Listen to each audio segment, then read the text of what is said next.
Carl Jung, a Swiss psychiatrist and psychoanalyst, laid the groundwork for a psychological framework focused on personal growth and self-discovery. He introduced the concept of individuation, which is the lifelong journey of becoming the person one is meant to be and realizing their unique potential. Individuation involves integrating different aspects of the personality, both conscious and unconscious, to achieve a sense of wholeness. His philosophy, often called Jungian philosophy, emphasizes understanding oneself for personal development. He authored several books such as The Psychology of the Unconscious, Man and His Symbols, and The Archetypes and the Collective Unconscious, among others. Jung's wisdom offers a roadmap for self-discovery, helping individuals understand their true selves, overcome challenges, and enhance relationships. In this video, we talk about how to improve yourself by applying Jung's philosophy to your life. Number 1. Understand your subconscious. Jung says, "Your vision will become clear only when you can look into your own heart. Who looks outside dreams. Who looks inside awakens." According to Jung, one of the most crucial parts of life is discovering your subconscious, especially what he calls the shadow. The shadow is the most intense part of our unconscious. In it are all the parts of yourself that you're in denial about. These can include character traits you're ashamed of, reject, think are bad, and so on. As a result, you try to convince others and yourself that you don't have these traits. Examples of such traits are explosive anger, jealousy, envy, greed, pride, laziness, frightening impulses, and so on. You might think that suppressing or denying yourself the freedom to express those qualities makes you a better person, but all the things that you try to suppress don't actually go away. They fester. What we try to push away tends to come out uncontrolled in our weakest moments. The shadow is thus the cause of outbursts, emotional blow-ups, snapping at others, unwanted thoughts, unfairly blaming others, and more. For example, someone who is considered to be a gentle person but who has lots of repressed anger that they fail to acknowledge might furiously snap at another in a moment of weakness. These moments then feel like they come out of nowhere and they have numerous unwanted effects. They might decrease your confidence, make you feel like you're not in control of yourself, and might cause others to want to stay away from you. Or, for example, you might be extra negative about people you perceive as lazy, because deep down your subconscious knows that you have lazy tendencies as well. And so, without realizing it, you bring others down to try and separate yourself from the concept of laziness. This doesn't make you any less lazy, but it does hurt your overall mood, enjoyment of life, and relationships with others. All in all, suppressed traits influence you negatively no matter what, and the only remedy is to face them head-on. Facing your shadow means that you will have to follow these 3 steps. 1. Getting to know your shadow. 2. Accepting your shadow. And 3. Integrating your shadow. The question at the heart of the first step is, why do I behave the way I do? To get to know your shadow, you can think back to situations where you feel like you acted badly and analyze them. Did you have a strong reaction to something? What was it, and why do you think it caused you to get upset? You might just find the traits that you're most afraid to have. It's very hard to become conscious of these reactions because it might bring up emotions like shame, embarrassment, guilt, and the strong desire to deny them. Thus, doing so requires a quiet and calm space, an empty mind, and a strong will.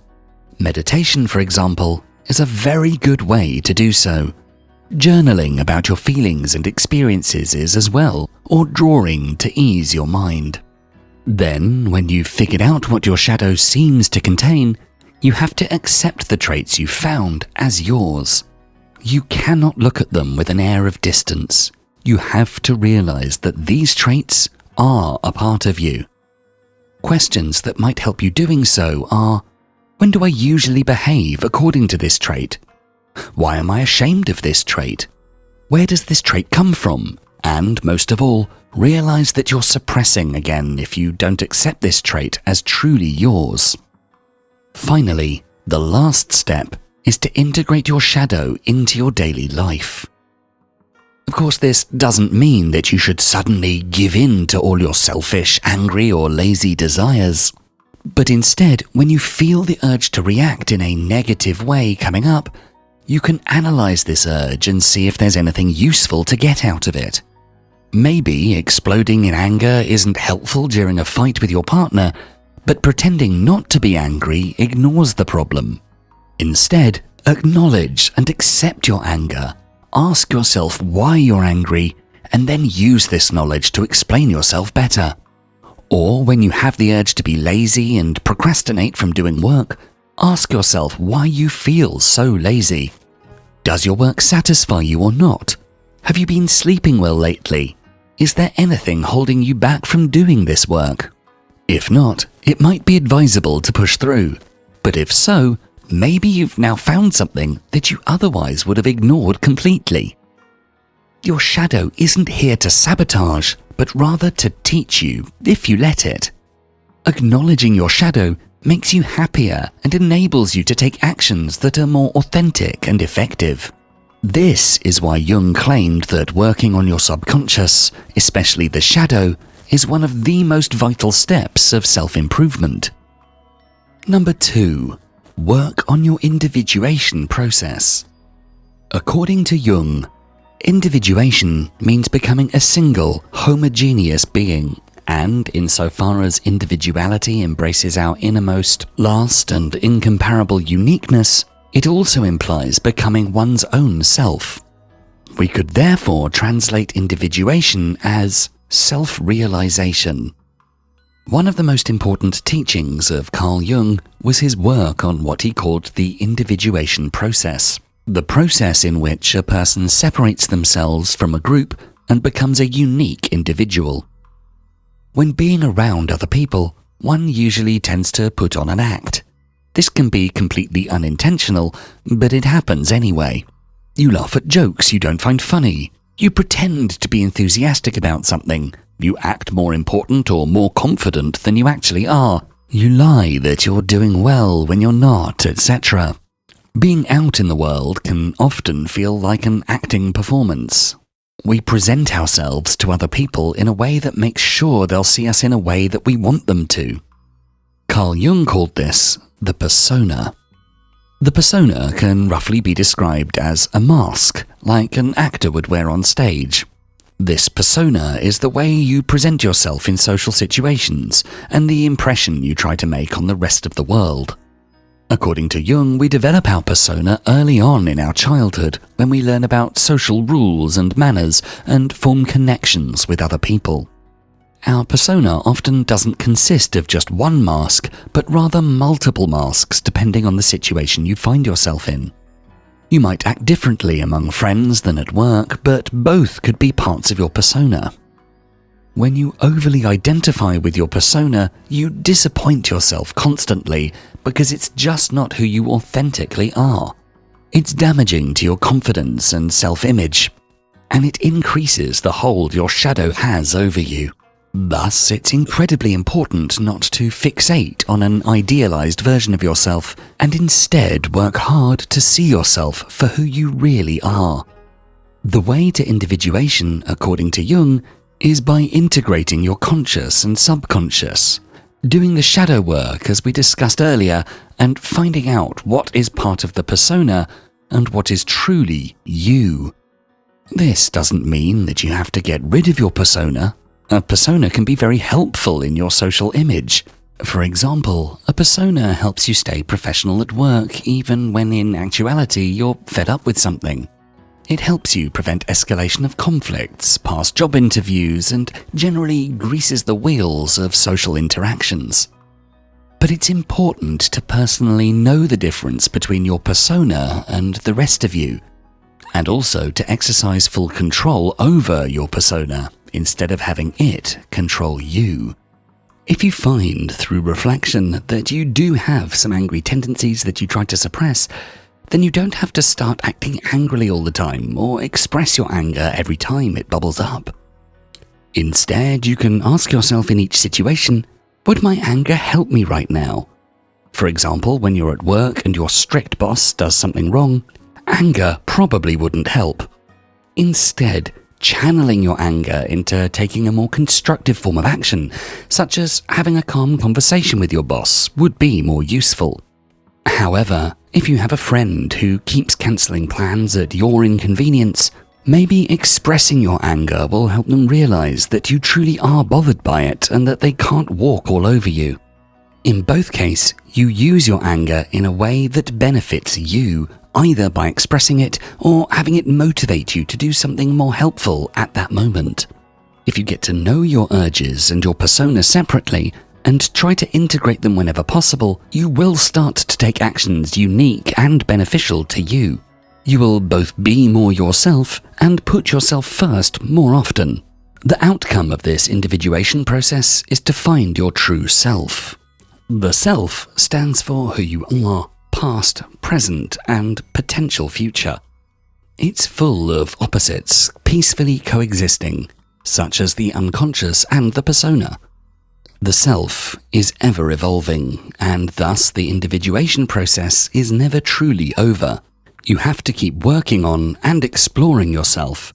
Continuously exploring your subconscious, your persona, and the self is the key to individuality. However, individualization is not an easy process. It requires deep dives into your subconscious and a lot of self-care. You have to learn how to analyze your emotions, behavior, motivations, and reasoning. This can be done after social interactions, but it's best done in solitude when you have the time and energy to sit down and truly think or even write about it. Number 3. Take care of yourself. To quote Jung, "Your soul is in great need because drought weighs on its world." Doing shadow work and engaging in the individuation process are extremely beneficial for your mental health. And one of the most important things you can do is take care of yourself well. That said, it's important to note that one cannot turn inwards if one's external circumstances aren't sufficient. You can only worry about who you are if you don't have to worry about more basic needs such as food, relaxation, safety, amongst others.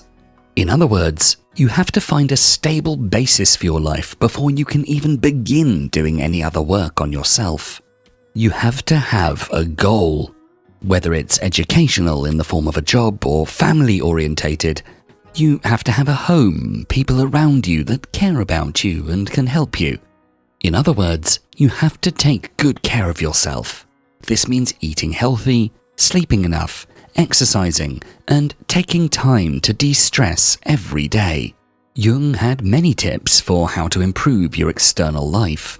First of all, he stressed the importance of setting professional boundaries and standards. These standards shouldn't be big and unreachable.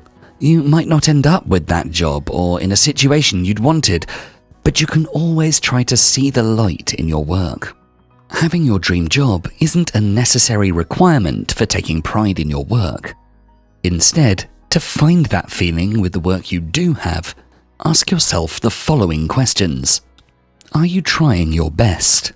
Is there any way to put a personal touch in your work?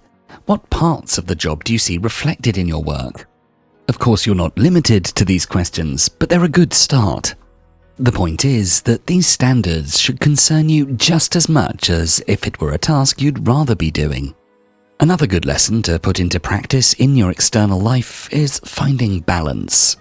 Just like yourself consists of balanced opposites, so should you try to do so in your life.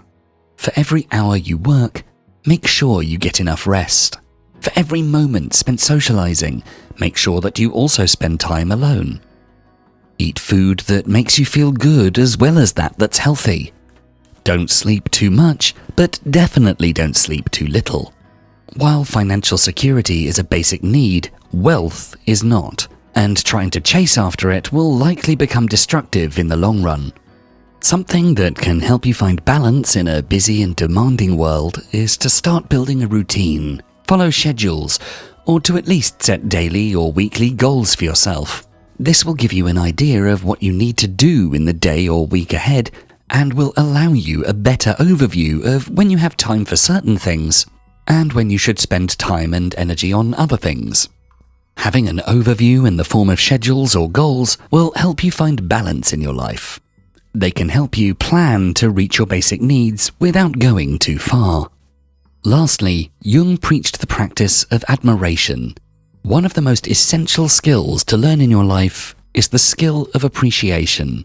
Jung considered our ability to appreciate beauty to be a vital part of life. If you're unable to appreciate what's beautiful and good, you'll never feel satisfied with what you have and never feel like you have your basic needs met. According to Jung, one of the best ways to cultivate this ability was to observe art and nature. So, for you to be able to work on self-improvement, your subconscious and persona, you have to take good care of yourself and meet your basic needs. Number 4. Reflect every day. In the words of Jung, to find out what is truly individual in ourselves, profound reflection is needed, and suddenly we realize how uncommonly difficult the discovery of individuality is. One of the most important goals to set for yourself, and ways to take care of yourself, is to take the time to reflect every day. Reflect on your day, what you did and why, how you felt and why, and how it compares with other similar days or situations. Remember that this is also an incredibly important step when it comes to shadow work and the individuation process. Reflection can be done in the way of meditation and seeing what comes up in your head. But it can also be done by just taking the time to sit or journal and ask yourself specific questions. The things Jung recommends you reflect on are the following. Your worldview and beliefs. What are they? Why do you have them? What do they say about who you are as a person? Do they hinder you in your day-to-day life? If so, how do you change them? Your actions and what motivated them. How did you behave today? Are there any acts that stand out to you? And if so, why? And what motivated your actions? Do they feel authentic to you? Why or why not? Who do you want to be? Did you work towards that goal today? If not, why not? What stopped you? What personality traits do you find despicable? Why? Can you find traces of them in yourself? Try to be as honest as possible. Your dreams. What did you dream of the last few nights? Could it symbolize anything about your own life? According to Jung, dreams say a lot about your subconscious. Often they reveal hidden emotions or feelings that might be bothering you without you even knowing. By analyzing your dreams, you'll bring them to the surface. And finally, archetypes. Jung theorized that people's personas are made up of human archetypes, such as the mother or the hero. Which archetypes do you identify with and why? And are these behaviors destructive or helpful? By journaling, meditating, or just thinking about these questions, you'll get to know yourself in ways that will be completely new to you. And when you get to know yourself, you know better how to care for yourself, what your shadow looks like, what your persona looks like, and who you truly are. Number 5. Find meaning in your life. In our final quote from Jung for this video, he says, "The sole purpose of human existence is to kindle a light in the darkness of mere being." Considering the world to be completely arbitrary, unfair, or even cruel is becoming more and more common. While this might feel natural and logical, this is a fatal flaw according to Jung. Whether or not it's true, completely surrendering to that idea is one of the most negative things you can do. Finding something to believe in, Jung argued, is one of the most motivating and healthy approaches to life you can take. It was his view that someone who believes in nothing at all can be defeated by every single blow life throws their way because there's nothing to cling to. See an overarching belief or meaning as a branch that you can grab when you're about to fall over a cliff. The branch holds you up. It could save your life. You need something to hold on to. When you have that, you will always be able to make a certain sense of the chaos in the universe, your life, and yourself. It gives you something to believe in, and there'll be a deeper meaning to everything you do. How can we work on personal growth if there's no specific lens through which we see the world? In Jungian philosophy, if the world is completely arbitrary, then so are we.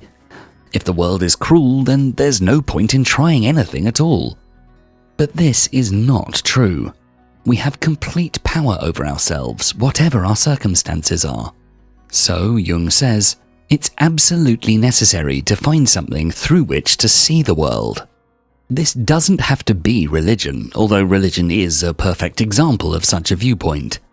Other lenses through which you could see the world include spiritual viewpoints not associated with a religion, a certain philosophy or psychology that resonates with you, or even broader scientific principles like evolution or entropy. Explicitly allowing yourself to believe in something bigger helps you to ground yourself and contextualize your experiences. Someone who believes in karma or the importance of kindness has a great motivation to do good deeds and thus feel good about themselves.